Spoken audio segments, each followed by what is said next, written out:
22nd episode. We're back in business. I've been feeling pretty lackluster lately. That's kind of why I've wanted to wait to post, because I've tried to film a couple times. And every time it's either gets really out of pocket or I just get really depressed really fast. But yeah, back in it. I have a pretty good subject for today. I want to touch on being patient with yourself. Slowing down a little bit. I think that you should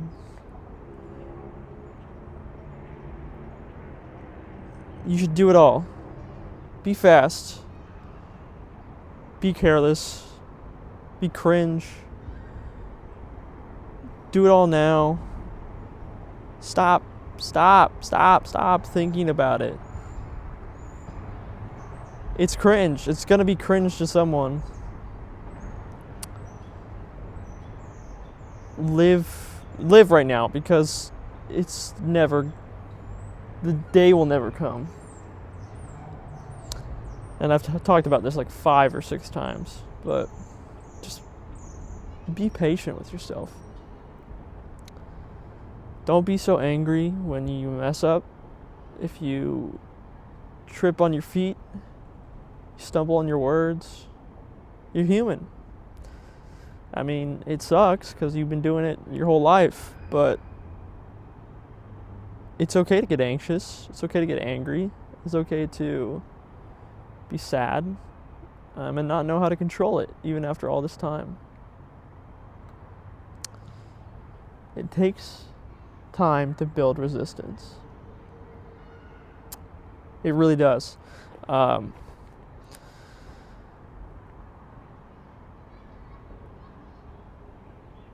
It takes time to not care as much. How's your week going? What's new with you? What is something this week that you've done to make someone else feel better? What is something you've done that made you happy this week?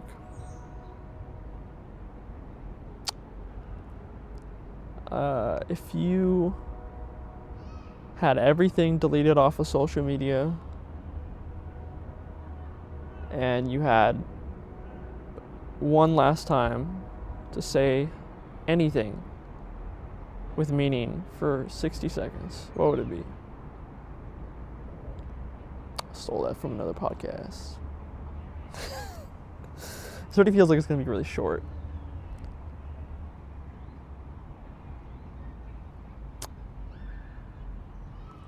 Yeah, living with no boundaries is...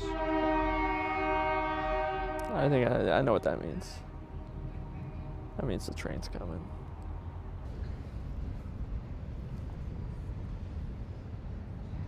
Sorry, doing this in pieces because of the train. So, yeah, being patient with yourself is a huge...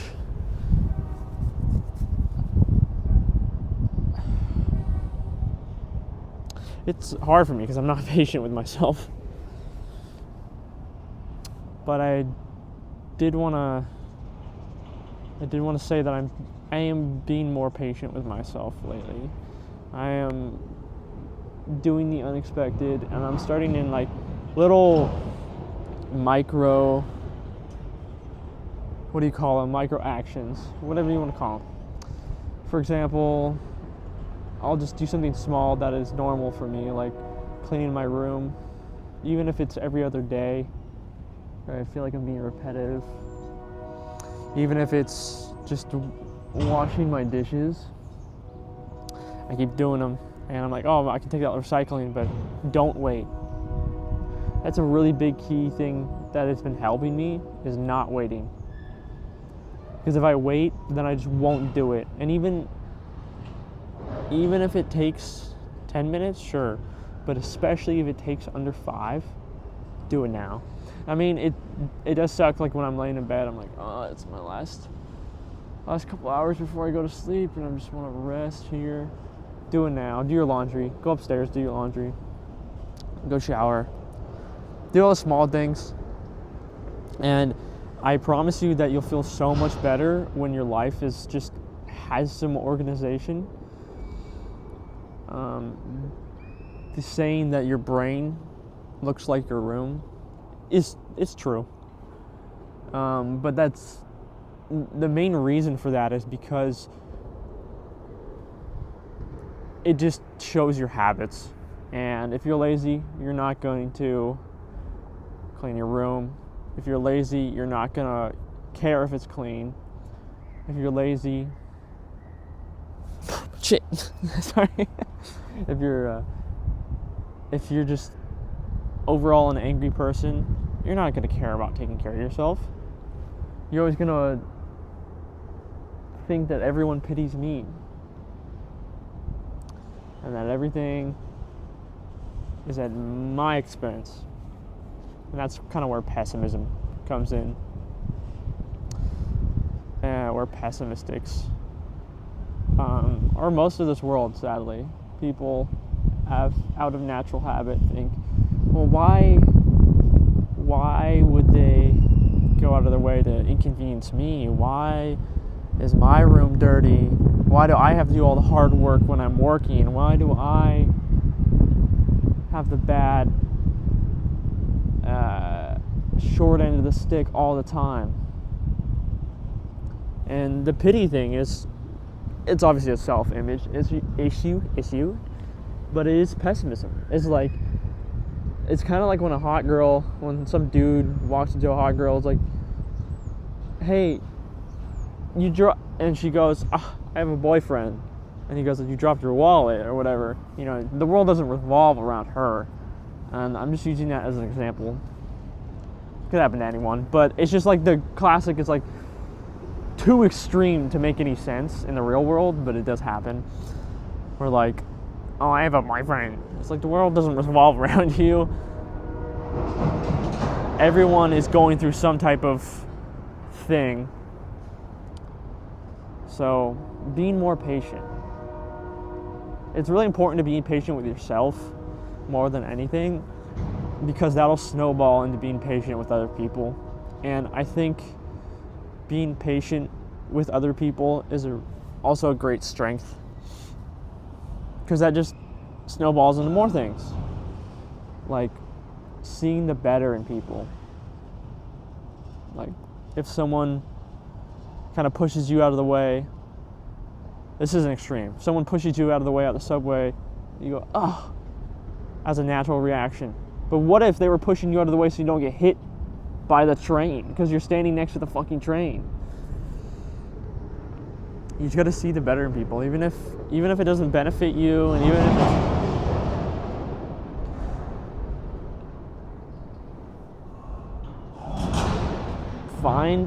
find goodness in everything. God, it sucks that it took me this long to figure that out, because I keep thinking the worst of people. You know, I'm so balling lately. Like, I've been having a lot more highs than lows, but definitely some lows. My car is back. It runs now. I don't know if I mentioned that last time.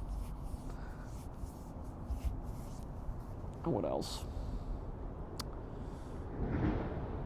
I feel a lot better hanging out with myself. I have more of a direction for my goals. But I do want to be a little more psychotic about it and push a little bit harder. And I got a different camera. This is my phone. But it's more video based, so I want to jump into that a little bit stronger.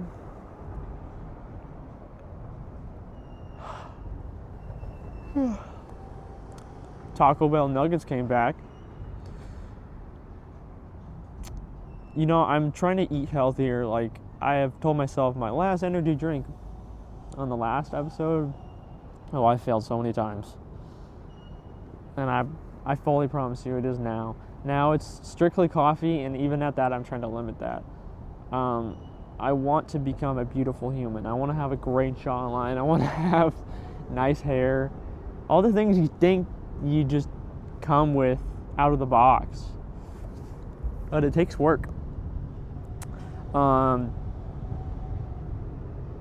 and going into that, I'm trying to do small things that are simple in my life, that are essentials to make myself feel better. Like buying the right toothpaste, not just the first one that is in front of your face on the shelf. Buying a good brush. I bought a mattress for myself because I'm like, this one's horrible, it's too small. Like almost a year ago now. And then today I bought another one from Sealy. And if you don't know Sealy, it's just a big brand. And it's memory foam. It's not the exact one my chiropractor told me to buy, but it's very close. And I haven't slept on it yet because I just got it today. I have to figure out how to get rid of my old mattress though. I don't know what to do. Yeah, I'm cleaning up my room slowly but surely. I'm like, obviously not interior design, but I'm trying to add more character to it and take out as much as I can. I have 2 lamps I don't use once. I'm going to take that out. I had a bunch of storage underneath my bed, taking all that out. I've just been stressed overall, so I'm like, this is really helping. So when I come home, I'm like, my room is how it looks. I don't have to trip over anything. It gets pretty dirty in there pretty fast though, physically, and just because, like I said, the brain is like the room. It reflects a lot. Like when I have a bad day, I don't know aesthetic wise, but this vibe right now is immaculate. I can sit here. I worry about people driving in front of me. There's people walking behind me, but they're far enough back. I'm like in the perfect medium to where I'm like not in the way, and I'm a little bit further away from the train. Yeah, this spot's a little more aesthetic in the sun, but I don't know. I'm here. I'm vibing.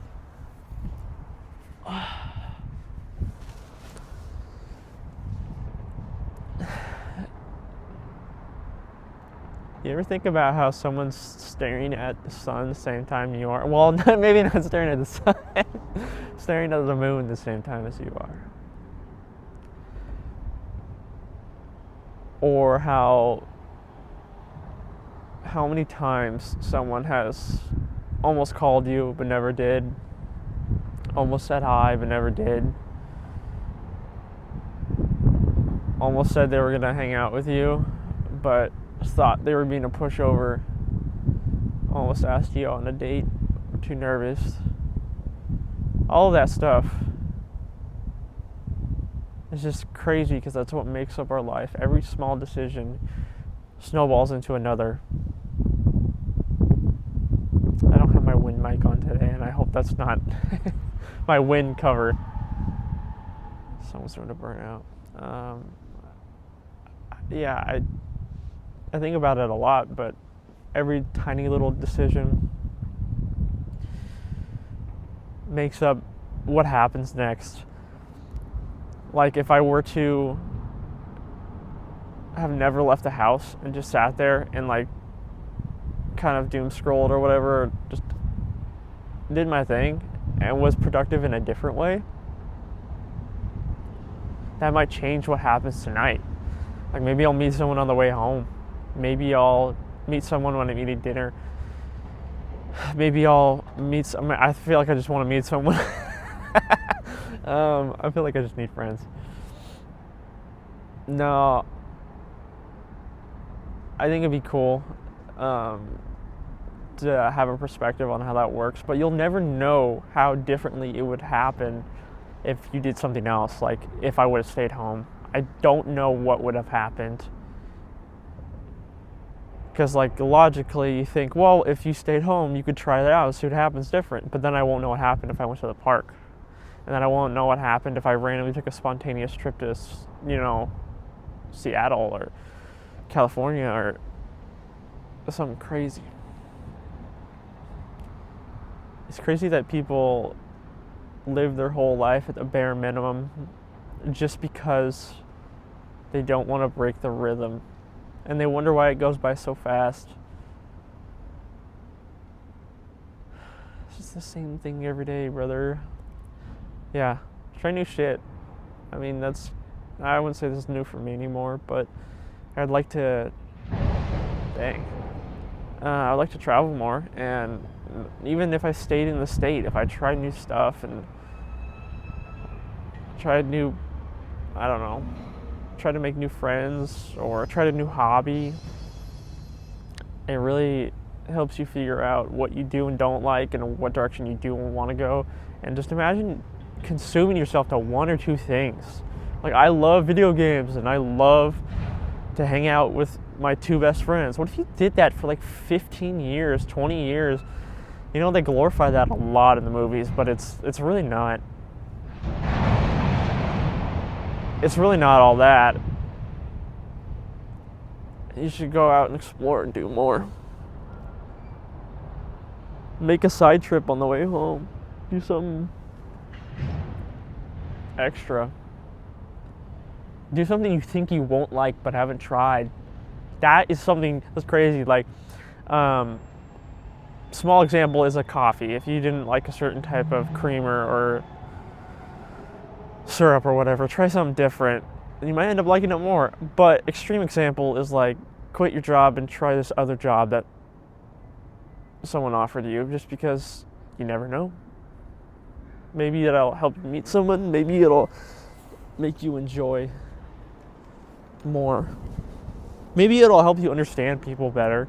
Maybe it'll make you hate things more. Or maybe it'll put in perspective something you don't like and that you know you can stay away from. There's just so many endless possibilities, and you can't be consumed by just that. So, it's really pretty over there. I think next time, if I can figure out what the range of this mic is, I'm going to set it up here and point at that, because there's a bench like 50 billion feet away, and I think that'd be such a cool frame. If you're still watching this, you were leaning on a walnut this whole time.